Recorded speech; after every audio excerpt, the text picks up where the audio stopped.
తెలంగాణలో గడిచిన ఎన్నికల్లో హైదరాబాద్ వాసులు తాము చేసిన అభివృద్ధిని చూసి గెలిపించారని బీఆర్ఎస్ ఎమ్మెల్యే మాజీ మంత్రి కేటీఆర్ గుర్తు చేశారు.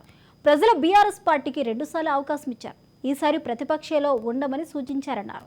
చీకటిని చూస్తేనే వెలుగు విలువ తెలుస్తుంది. కాంగ్రెస్ పాలన చూస్తే బీఆర్ఎస్ పాలన విలువ తెలుస్తుందని వ్యాఖ్యానించారు. రుణమాఫీ, రైతులకు ఇచ్చిన హామీలను నెరవేర్చాలని మేము కాంగ్రెస్ పార్టీకి గుర్తు చేస్తున్నామన్నారు. ఫ్రీ బస్సులలో మహిళలు అవస్థలు ఎదుర్కొంటున్నారని అన్నారు. అది సక్రమంగా అమలు కావాలంటే బస్సులను పెంచాలన్నారు. ఒక్క సీటు కూడా కాంగ్రెస్ పార్టీకి ఇవ్వకుండా మొత్తంగా జైత్రయాత్ర, గులాబీ జైత్రయాత్ర మీరందరూ పట్టుబట్టి ఇవాళ 70,000 మెజారిటీ, 80,000 మెజారిటీలతో, అఖండమైన మెజారిటీలతో గ్రేటర్ హైదరాబాద్ మొత్తం ఎక్కడ చూసినా గులాబీ తుఫాన్ కనబడింది. కాంగ్రెస్ పార్టీ ఇచ్చిన 420 హామీలను నమ్మి కొంతమంది అక్కడ ఇక్కడ మా ఆడబిడ్డలు, అన్నదమ్ములు కొంత కన్ఫ్యూజ్ అయ్యి కొంత స్వల్ప తేడాతోనే మన ఓటమి పాల్గొనడం జరిగింది.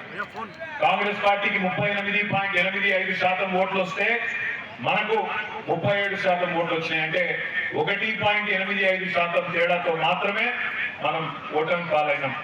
సరే, మనకు 39 సీట్లు వచ్చినాయి, వాళ్ళకు 64 సీట్లు వచ్చినాయి. ప్రజాస్వామ్యం కాబట్టి సహజంగానే వాళ్ళ అధికారంలోకి వచ్చినారు, మనం ప్రతిపక్షంలో ఉన్నాం. బాధ లేదు, ఎందుకంటే నిరాశ ఉంది కానీ బాధ లేదు. బాధ ఎందుకు లేదు అంటే ప్రజలు మనకు 2 టర్మ్ల అవకాశం ఇచ్చినారు. 2 టర్మ్ల అవకాశం ఇచ్చి మీరు పని చేయండి అని ఆశీర్వదించినారు. వాళ్ళు ఇచ్చిన ఆశీర్వాదం ఈసారి సరే కారణం ఏమైనప్పటికీ మీరు ప్రతిపక్షంగా ఉండండి అని చెప్పారు.